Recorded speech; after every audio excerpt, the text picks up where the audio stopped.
ሰላም ጤና ይስጥልኝ ቻናል ቤተሰብ ተከታታዮች በዛሬው ዕለት እንግዲህ ከ30 በላይ የሆኑ ከተሞችን ያካተተ በአማራ ክልል በአጠቃላይ ሰላማዊ ሰልፍ ተካሂዷል። ከነዚህ ውስጥ እንግዲህ እኔ ካየኋቸው ከተመለከታቸው 34 በላይ ከተሞችን ነው። ከነዚህ ውስጥ እንግዲህ በአጭሩ በዝርዝር የምነግራችሁ ይሆናል። እጅግ በሚገርም ሁኔታ ባህር ዳር ዋና ከተማ ጨምሮ ማለት ነው። በተለይ ከዚህ ከሰልፍ ውስጥ እኔ የተሳተፉበትን ዋና ከተማ ጨምሮ አጠቃላይ ያለው ሁኔታ እንግዲህ ላስታውሳችሁ። በዋና ባህር ዳርን ከተማ ጨምሮ ማለት ነው። አንደኛ ባህር ዳር፣ ጎንደር፣ ወልቃይት ስቴት፣ ሁመራ ማለት እነዚህ ሁሉ በአጠቃላይ በዛሬው ዕለት ባንድ ጀንበር የተካሄዱ ሰላማዊ ሰልፍ ነው። በተለይ በአዊ ብሔረሰብ አስተዳደር የተካሄደባቸው ሰላማዊ ሰልፎች ሳይጨምር ማለት ነው። እነዚህ ከ30 በላይ ከተሞች የተካሄዱ በአማራ ክልል ማለት ነው። አንደኛ ባህር ዳር፣ ጎንደር፣ ወልቃይት ስቴት፣ ሁመራ። ወልቃይት ስቴት ሁመራ እንግዲህ ደመቀ ዘውዱ የሚመራውን አጠቃላይ እንግዲህ ሰላማዊ ሰልፍ ወጣን። በተለይ የህወሓትን ያለው እንቅስቃሴ ጨምሮ ለማወገዝ ያክል ነው። ደብረ ማርቆስ፣ ደብረ ታቦር፣ ደሴ፣ ደብረ ሲና፣ ፍኖተ ሰላም፣ ደብረ ብርሃን፣ ሰሜን ሸዋ ወረሞ ወረዳ ሰሜን ሸዋ ላይ የሚገኘው ማለት ነው። ከሚሴ በአማራ ክልል በኦሮሞ ብሔረሰብ አስተዳደር ውስጥ የሚገኝ ከተማ ነች። እንዲሁም ምዕራብ አርማጮ ተብሎ በሚታወቀው በጎንደር ያለው ነው የአርማጮ ዞን ጨምሮ ከተማ ማለት ነው። እንዲሁም ደግሞ በምስራቅ ጎጃም ዞን ጎዝመን ተብሎ በሚታወቅ ከተማም ተካሂዷል። በምዕራብ ጎጃም ዞን መተከል ዮሐንስ ከተማ፣ እንዲሁም በምስራቅ ጎጃም ዞን እናርጅ እናውገው ወረዳና ደብረ ወርቅ ከተማ ጨምሮ ማለት ነው። በእነዚህ ሰላማዊ ሰልፍ ተካሂዶ እንዲሁም ወልዲያ፣ ስማዳ ወረዳ፣ ሰቆጣ፣ ሰሜን ጎጃም አዴት ደግሞ እንደ በሰሜን ጎጃም የሚገኝ የሞጣ መውጫ ተብሎ የሚታወቅ ነው። እንዲሁም ደግሞ ሞጣ ከተማ ጨምሮ ማለት ነው። ሌላኛው ቡሬ፣ አርጎባ፣ ቆቦ፣ ላሊበላ፣ ደቡብ ወሎ ሀርቡር ከተማ ተብሎ በሚታወቅ ማለት ነው። ዝቁላ ወረዳ በጎንጅ ቆለላ፣ በዚህም ደግሞ በአዲስ አበባ መውጫ የሚገኘው ወረዳ ነው። እነዚህ ከተሞችን ጨምሮ ማለት ነው ሰላማዊ ሰልፍ የተካሄደው። ሌላኛው ደግሞ ሮቢት ከተማ ተብሎ የሚታወቅ በአማራ ክልል ኦሮሞ ብሔረሰብ አስተዳደር ውስጥ የሚገኝ የሮቢት ከተማ ነው። በዚህ ላይ ባይዘው ሸኔ ፋኖ የሚንቀሳቀሱበት ስትራቴጂካል ቦታዎች ነው። ኬሚሴና ሮቢት ከተማ በተለይ በአማራ ክልል ኦሮሞ ብሔረሰብ አስተዳደር ተብሎ የሚታወቁ በተለይ ሸኔና ኦሮሞ ፋኖ ሲንቀሳቀስባቸው የነበሩት ከተሞች ናቸው። በእነዚህ እንግዲህ በርካታ ሰላማዊ ሰልፍ ተካሂዶ በተለይ በዋነኝነት በግመል ጨምሮ ሰላማዊ ሰልፍ የተካሄደባቸው በአማራ ክልል በኦሮሞ ብሔረሰብ አስተዳደር ቃሉ ወረዳ ተብሎ የሚታወቅ ነው። በመግቢያ ላይ በምስል ይዤላችሁ የቀረቡት በዚህ በግመል እንግዲህ አልብሰው ድረስ መፈክራቸውን ሰላማዊ ሰልፍ እያስተጋቡ የሚገኝበት አንዱ ነው። ጎንጅ ቆልላም በዚሁ በሰሜን ጎጃም የሚገኝ ነው። ሌላው አጣይም በተመሳሳይ መልኩ በአማራ ክልል በኦሮሞ ብሔረሰብ አስተዳደር ውስጥ የሚገኝ ከተማ ነው። ሌላው ሰሜን ወሎ መርሲ ከተማ ነው። እነዚህና ሌሎችን በርካታ ከተሞችን ከ30 በላይ እንግዲህ የሚያሳትፉ ከተሞችን በአንድ ጀንበር በዛሬው ዕለት እንግዲህ የመንግስት ሰላማዊ ሰልፍ ድጋፍ አሳይቷል ማለት ነው። ስለዚህ ማህበረሰቡ ባጭሩ የተለያዩ መፈክሮችን እያስተጋባ ይገኛል። ከነዚህ ውስጥ ከኔ በአንዱ ከተማ ተሳታፊ ነበርኩኝ። እጅግ ስርዓት ባለውና በስሜት ህዝቡ እያስተጋባበት የሚገኝ ጉዳይ ነው። ስለዚህ ህዝቡ የሚፈልገው ሰላም ነው። ለሰላም አብረን ዘመቆም አለብን።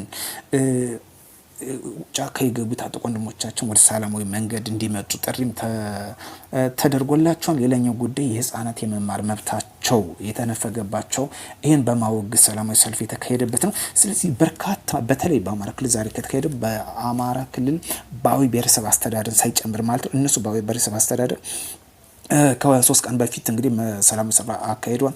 ዛሬ ደግሞ በአጠቃላይ በአማራ ክልል በአዊ ብሔረሰብ አስተዳደር ውጭ በሁሉም ቀጠናዎች እንግዲህ ሰላማዊ ሰልፍ እያስተጋባ የሚገኝበት ሁኔታ እየተመለከትን ነበር። ስለዚህ እጅግ በሚገርም ሁኔታ ነው በተለይ በጎንደር የተካሄደው ሰላማዊ ሰልፍ እና እንዲሁም ደግሞ በአማራ ክልል በአዊ ብሔረሰብ አስተዳደር ማለት በኦሮሞ ብሔረሰብ አስተዳደር የተለያየ መፈክሮችን አስተጋብተዋል።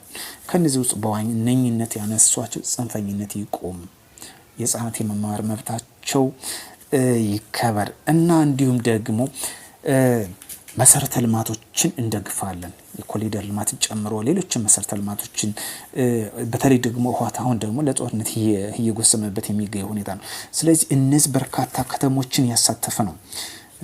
በምዕራብ ጎጃም በሁሉም ቀጠና በምስራቅ ጎጃም፣ በምዕራብ ጎጃም፣ በሰሜን ጎጃም ጨምሮ ማለት ነው። በምስራቅ ጎጃም መተከል ዮሐንስ ከተማ ተብሎ በሚታወቁ ጨምሮ በምስራቅ ጎጃም ደግሞ እናርጅ እናውጋ ወረዳና ደባርቅ ከተማ ደብረ ወርቅ ከተማ ደብረ ወርቅ ጎንደር የሚገኝ ቅርታ ደብረ ወርቅ ከተማን ጨምሮ እንዲሁም በሰሜን ጎጃም ደግሞ እና አዴት የሚገኙበትን ጎንጅ ቆለላ ተብሎ የሚታወቁትን እነሱን እያሳተፈ ነው። በጎንደር ደግሞ የተለያዩ ከተሞችን እያሳተፈ ዋና ጎንደርን ጨምሮ ደብረ ታቦርን ደቡብ ጎንደር ዋናና ሰሜን ጎንደር የሚገኘው ዋና ጎንደርን ጨምሮ ማለት ነው በተለያየ እንዲሁም ደግሞ ወልቃይት ሁመራ በነደመቀ ዘውዱ የሚመራው እነዚህ በዋነኝነት በተለይ የህወሓት ትኩሳት ደግሞ ወደዛ እንግዲህ ለመግባት ወጣ ገባ እያለ የሚያደርገው ትንኮሳ ጨምሮ የሚያወግዝ ሰልፍ ነው። ስለዚህ አሁን ህዝቡ ግልጥ ብሎ እንግዲህ ከመንግስት ጎን እያሳየበት ሁኔታ ነው። ስለዚህ እንደነዚህ አይነቶችን ነፍጥ ያነሱትን በቃ እያለ ይገኛል ማለት ነው። ሰላም ለኢትዮጵያ፣ ሰላም ለሀገራችን ያድርግ። ጦረኝነት ይቁም፣ ሰላም ይስፈን፣ ልማት ይፋጠን። የሚያስፈልገው በዋነኝነት ምንድነው? እዚህ ጋር ሰላም ነው። ትልቁ መፍትሄ ሰላም ነው። እኔ ሁሌ የምለው እኮ ለሰላም ነው። በቃ ጦርነት አያስፈልግም። እኛ ዶችን ሰርተን እንደግ። በነፍጥ የሚመጣ ለውጥ የለም። በየትኛውም አቅጣጫ ይሁን የሚመጣ ለውጥ የለም። ዛሬ የተካሄደው ሰላም ሰልፍ ይሄ ነው። በቃ በነፍጥ የሚመጣ ለውጥ የለም። ሰላም ይስፈን፣ ልጆች ይማሩ፣ ልማት ይፋጠን፣ ድህነት ይራገፍ። በቃ ይሄ ነው ቁንጮ ማሰሪያ መፍትሄ ይሄ ነው። ድህነታችን ይራገፍ፣ ልማት ይምጣ፣ ሰላም ይስፈን፣ ልጆች ይማሩ፣ ነፍጥ ማንሳት ይቁም። በቃ እነዚህ ናቸው መፈክሮች። ጠቅላላ ስናደርገው እነዚህ ናቸው። በተለይ በባህር ዳር ከተማ በተለይ ክፍለ ከተሞችን እያሳተፈ ነበረ። በደቡብ ጎንደርም በሰሜን ጎንደርም ጎንደር ዋና ከተሞች ጨምሮ የተለያዩ ክፍለ ከተሞችን እያሳተፈ ነበር። ስለዚህ እነዚሁም እስከ ወረዳ እስከ ቀበሌ ድረስ ያሉ ያሳተፈ የተለያዩ መፈክሮችን በየቀጠናው ወጥተው መፈክሮችን እያስተጋቡ ይገኛል። ለዚህ ደግሞ ሰላም ይሁን፣ ሰላም ይስፈን፣ ጽንፈኝነት ይብቃ፣ መገዳደል ይቁም፣ ሰላም ይፋጠን፣ ስራ ይፋጠን። በቃ ይሄ ነው። ሰላም በፍጥነት ወደ ሰላም ከገባ ያለምንም ጥርጥር ወደ ልማት የማንገባበትና ለውጥ የማናመጣበት ምንም ጥርጥር የለም። ስለዚህ ሰላምን እያጓተትን ጽንፈኝነት ወይ ነፍጥን እያፈጠነ የምንሄድ ከሆነ ድህነትን እያፈጠነ መሆኑ ግልጽ ማሳያ ጉዳይ ነው። ስለዚህ እነዚህና የተለያዩ በዛሬው ተካሂዷል። ሰላም ለኢትዮጵያ፣ ሰላም ለሀገራችን ያድርግ፣ ዘረኝነት ይውደም። በተለይ ሌሎችም ማስተባበያዎችም እየተሰጡ እየተመለከቱ ነበር። በዋነኝነት አንዳንዶች ባይዞ ከሰልፍ ውስጥ ብዙ አይነቶችን የተመለከትን ነበር። ምክንያቱም ማህበረሰቡ ምንድነው መቼ ነው የሚቆመው? ትልቁ ጥያቄ ሰላም መቼ ነው የሚመጣው? ነፍጠኝነት መቼ ነው የሚቆመው? የማህበረሰቡ ጥያቄ ይሄ ነው። ዋነኛው መቼ ነው የሚቆመው? በሰልፍ ውስጥ ያለው የሰው ፊሊንግ ይሄ ነው። ሰላም መቼ ነው? ጥይት ድምጽ ማንሰማበት ጊዜ የሚመጣው መቼ ነው? በተለይ ጎንደር ላይ እስከ ወሎ ድረስ ያለው በሰሜን ጦርነት ያየ ነው። አሁንም ደግሞ ይሄን እያየነ ያለ። ስለዚህ እስካሁን ድረስ 3 አመት ያሳለፈው እንዳለው አሁን ደግሞ 2 አመት ሲጀመር 5 አመት እስካሁን ድረስ ከጦርነት ወይም ደግሞ ከጥይት ድምጽ ያልወጣ መሆን እየተረዳን ነው። ስለዚህ እጅግ የሚያስጠላ ላይፍ እንደሆነ የማህበረሰቡ በግልጽ የምንረዳበት ይሆናል። ስለዚህ ከዚህ ጥይት ድምጽ የምንርቀው እስከ መቼ ነው? በቃ የማህበረሰቡ ጥያቄ። ልጆቻችን በነጻነት የሚማሩበት ጊዜ የሚመጣው መቼ ነው? ስለዚህ ይሄና እነዚህዎችን የማህበረሰቡ ስሜት ፊሊንግ እየተረዳን ነው የነበረ። ስለዚህ ሰላም ለኢትዮጵያ ያድርግ። ዘረኝነት ይቁም፣ ጽንፈኝነት ይቁም። ህወሓትም አይጠቅምም፣ ሸኔም ፋኖም አይጠቅም፣ ብሔርተኝነት አይጠቅም። ሰላም ለኢትዮጵያ ያድርግ። በሌላ ቪዲዮ እስክንገናኝ መልካም ምሽት።